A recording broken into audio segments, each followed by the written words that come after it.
Okay, so here's our presentation here. We're talking about reporting for infrastructure for Indigenous Services Canada.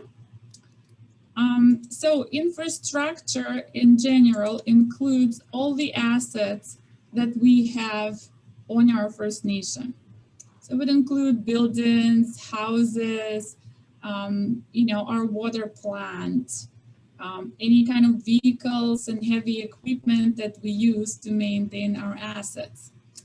Okay, and what we're going to do today is to have a general overview of the program and go through the reports and requirements and mention some of the reports, maybe look more in details into some of them that are just used on a more regular basis.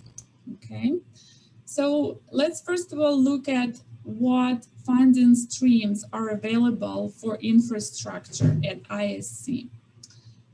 So on the slide here, you see that there is major capital, minor capital, operations and maintenance, and then band-based capital.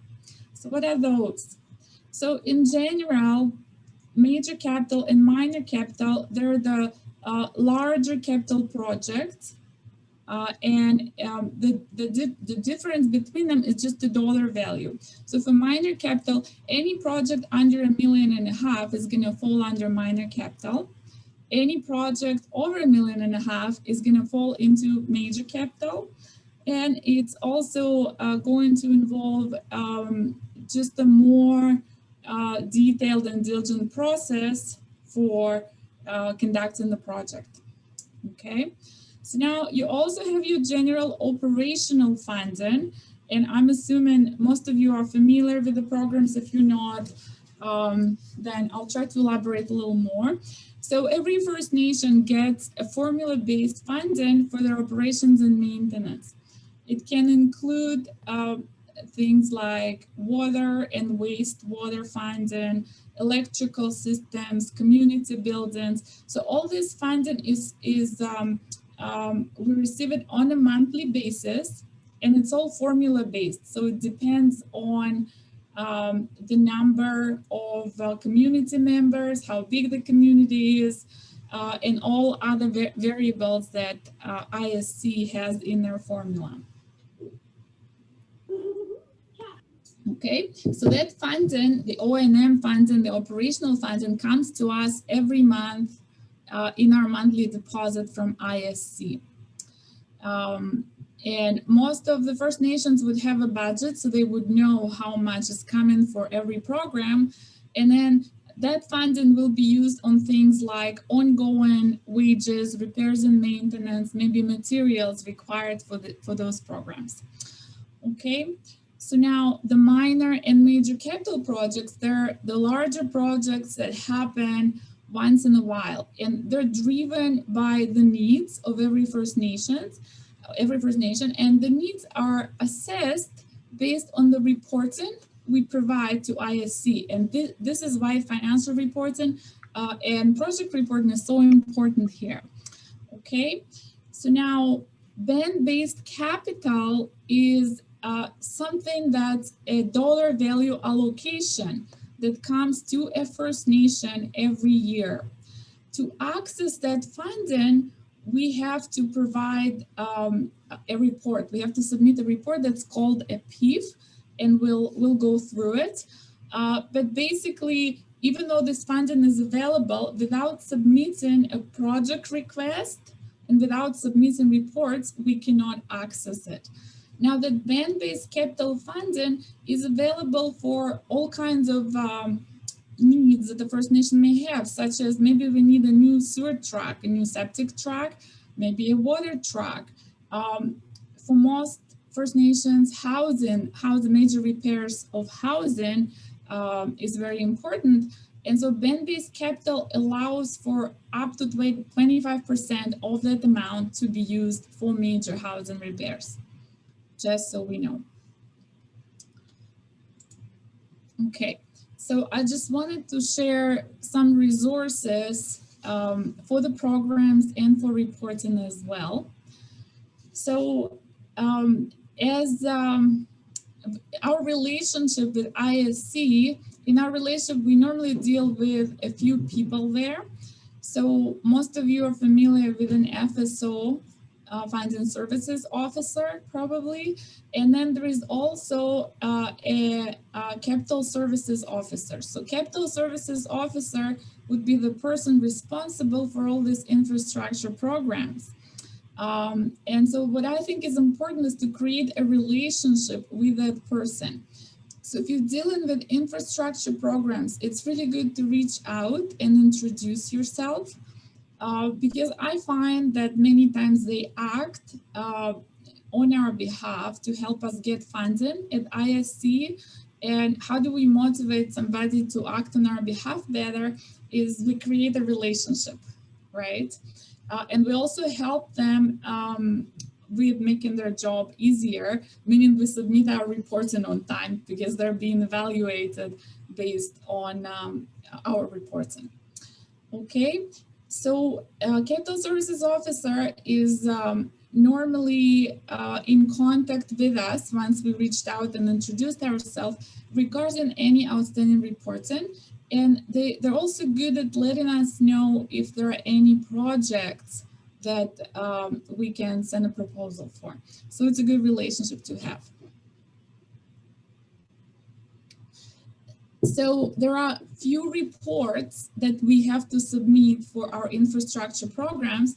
And what's here on this slide is, first of all, the First Nation Capacity Development Initiative website actually has all the reports already downloaded there. So you can go on that website under Resource Bank and download those reports under infrastructure. So what happens for some of us, depending on computer setup that we have, the reports, maybe when we click on them, it will give us this wait, we're downloading message. So what I find helpful is instead of waiting for the report to download, you just save it onto your desktop or into your document. And once it's saved, then you can open it in a PDF fillable file. Okay. Another resource that we have is the ISC Reporting Guide. So ISC Reporting Guide would also have most of those reports, actually for majority of their programs. Unfortunately, some of them aren't available in there. They're still working on downloading, on making them downloadable.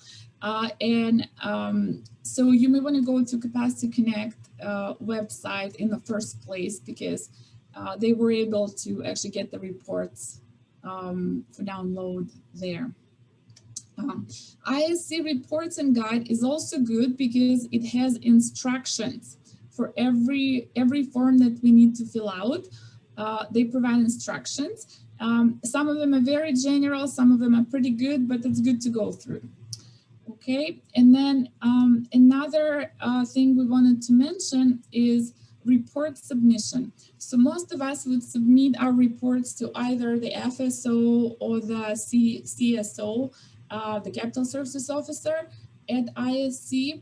And what some of us find is sometimes the reports get lost in the system just because, you know, people get busy and it's a very odd year anyway with COVID. And so the advice we got from IFC is to submit all our reports to this specific email for report submission with ISC, and it's right here on the slide. So what we suggest and what they suggest is you email this specific email, but you also copy your FSO and your CSO at the same time. So then it doesn't get lost for sure.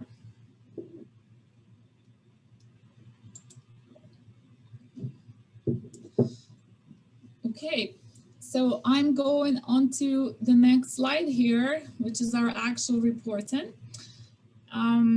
You'll see that the first report here is Community Infrastructure and Housing Annual Report. So let me just stop sharing this and bring up that report.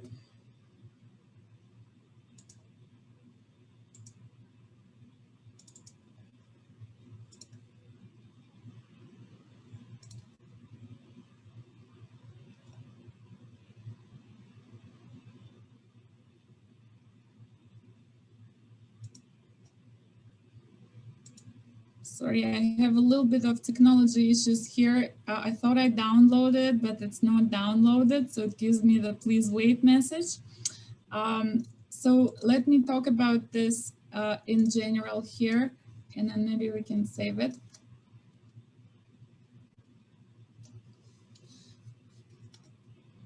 Let's see.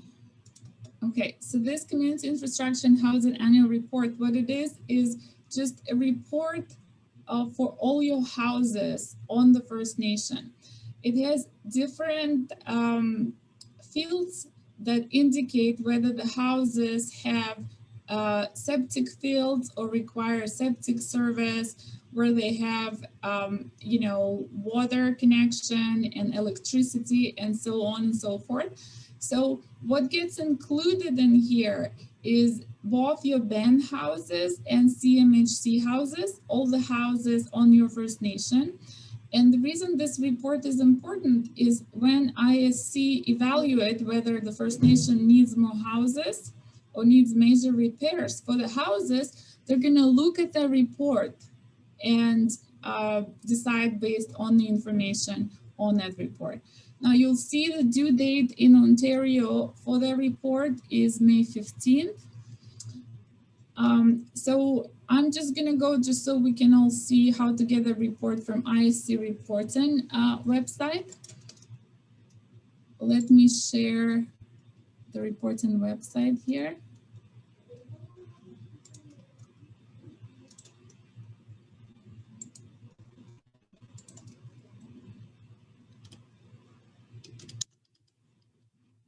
So it's called ISC Reporting Guide. And if we go in here, scroll down, it would have all the reporting for most ISC programs. Now, like I said, some of those reports aren't available for download, so you may have to go to Capacity Connect website in the first place. So what we do here is we can sort by the program area, and then just go and find our infrastructure and housing. So you'll see that in here you have a PDF fillable version, a PDF print only, and then you have the instructions that we talked about, that sometimes if you're not sure what to put in a certain field, the instructions are helpful for that. So let me try and open it up here. So you see I'm getting a message that says, please wait. So instead of doing that, I'm gonna try and download that.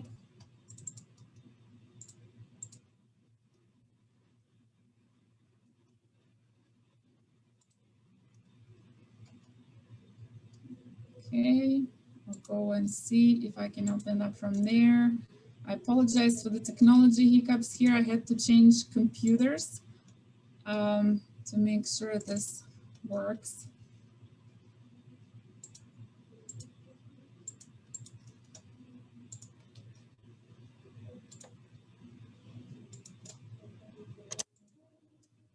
Okay, I don't have luck, unfortunately, downloading this. So if you go on Capacity Connect website or on the Reporting Guide website, you should be able to download it, hopefully. Like I said, unfortunately, I'm working not on my usual computer, so there are some technology issues here. So I'm just gonna go further just because for the time, just to mind the time that we have. So the next report on the list is the ACRES report, or Asset Condition Reporting System Project Annual Report. So what's ACRES report? So ACRES report is a list of all the assets we have on our First Nation. That list gets created every 3 years by an engineering firm. So an engineering firm is actually, that's funded by ISC to come into our First Nation and do an assessment on all the assets that we have. So they would fill out the report that lists all the assets, and they would also indicate the conditions of the assets and the immediate repairs or improvement requirements of those assets. And so then what happens really every 3 years, that's completed by an engineering firm. So it's kind of managed by ISC more than by us. But then what we have to do is to prepare this annual report, which tells ISC about progress that we have with repairing different assets based on the report provided by the engineers earlier. So this assets condition reports and system project annual report is exactly that. So what you would have is a spreadsheet provided to you by ISC, by your capital services officer, that would list, it would have all your assets and all the deficiencies that need to be addressed. And then what would happen is in the project report, which is due by October 15th in Ontario, you would have to indicate what happened in the last year. Did you address any of those deficiencies? And ideally what ISC wants to see is for you to address in a 3-year cycle, for you to address all the deficiencies indicated in the last ACRES report.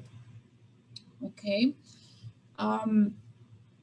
So ACRES report is also good because it indicates to ISC the needs of the community. So if an engineering firm is doing an assessment and they say, well, the community's water plant requires really major repairs that may not be done within general maintenance, that would trigger a review by ISC and hopefully a feasibility study to maybe construct a new water plant or fund some major repairs. Okay, so this is how it drives, how ACRES report drives some funding that we can receive.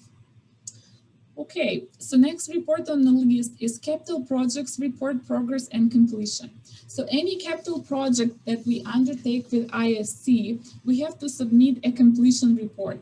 Or if it's the end of the year and the report, the project is still in progress, then we will use a report to submit a progress report, okay? So it says here due within 90 days of project completion. And it can be project completion or if it's substantially completed but still requires some work, and we're already using the asset, but we know that there is some more work required, we would still submit that report to ISC just to ensure all our funding flows properly. Okay, now if it's a bigger capital project, normally the project manager would help us out with that, and they may submit what's called a completion certificate with it. In general, though, we would be responsible for making sure that report is completed to make sure our funding flows properly. So the next report on the list is First Nation Infrastructure Investment Plan, or FINIP. So this is one of the more important reports for making sure you get those capital projects and you get more funding for your First Nation. So what it is a list of ongoing and planned capital projects.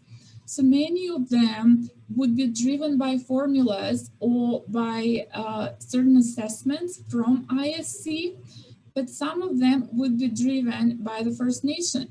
So remember how we mentioned band-based capital? And so band-based capital projects would be the ones that you submit a PIF or the project information form, which is the next on our list here. And then when we submit the PIF, so we request and say we want to buy a water truck for our First Nation. So we would submit a PIF, a project information form. And in the PIF, we would indicate the cost of the water truck, and we would also speak about the need, why it's needed. So for instance, you know, our existing water truck is old or requires substantial repairs and is just more cost efficient to replace. So we have to show a case. And so after we submit the PIF, what we need to make sure is that the FINIP, the First Nation Infrastructure Investment Plan, is updated to include that PIF. So in general, ISC is not supposed to flow funding to us if we just to submit PIF. They need to show an updated FINIP report including that PIF. So when you complete a PIF for a certain band-based capital purchase or project, it's very important that they also go and update the FINIP for that PIF. Now, the other thing that's very important in that FINIP, which again is a list of all the ongoing and all the planned and wanted projects. So the wanted project. So if we would like a certain major project, capital project on our community, so say if we would like major repairs to our school, right? Or we would like more houses, then it's very important to indicate it on the FINIP, because what happens is if ISC have unspent funds towards the end of the year, what they do is they go through all the FINIPs they have in place and see what needs or wants are there, and sometimes they would flow funds to address those needs or wants. So I'm going to try and see if I can share some of this.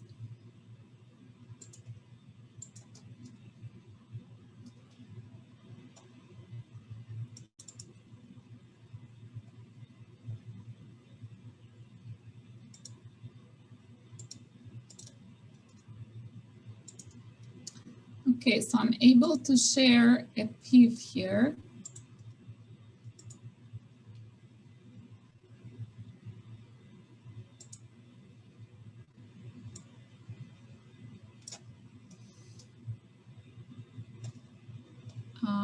Okay, so this is our project information form or PIF. And this is again for band-based capital. So whatever allocation we have for our First Nation, we can do projects within the PIF. And what you'll see here is lots of this is completed by ISC, but some of it has to be completed by us. So we would indicate our First Nation, the project title. So say here is purchase a water truck, the date of the PIF. Then the first section here is completed by ISC. The next section is our project cost estimate. So we would say here that in this current year, we estimate that equipment purchase in this case is going to be, say, $200,000, which is, let's assume this is the cost of our truck. We would populate the total, and then we would also indicate on the expenditure plan here when we're planning to spend it, which months, and make sure that the total agrees to the total in the project cost estimate.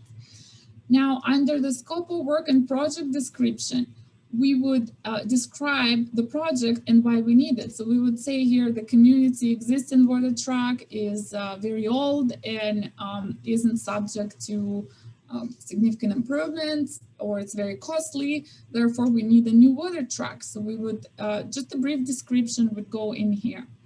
Okay, now the rest of the report is pretty self-explanatory, and then basically you need to worry mostly about the first 2 pages, and then the remainder is more for ISC, which you can still go through and fill out most of it. Okay, now there is also a section, like this is a section for environmental review. So for most of your projects under band-based capital, this is not going to be too applicable. Like if we're buying a water truck or we're doing major housing repairs, there isn't really a huge effect on the environment. And so do your best to complete what you can.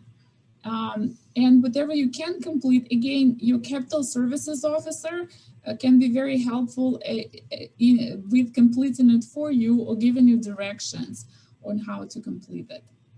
Okay, so again, once we submit PIF, like a PIF, we have to go and update our FINIP, which is an Excel spreadsheet that's provided to us by ISC with all the current and planned capital projects. So we would include the PIF in our FINIP and submit it to the capital services officer either together or shortly after.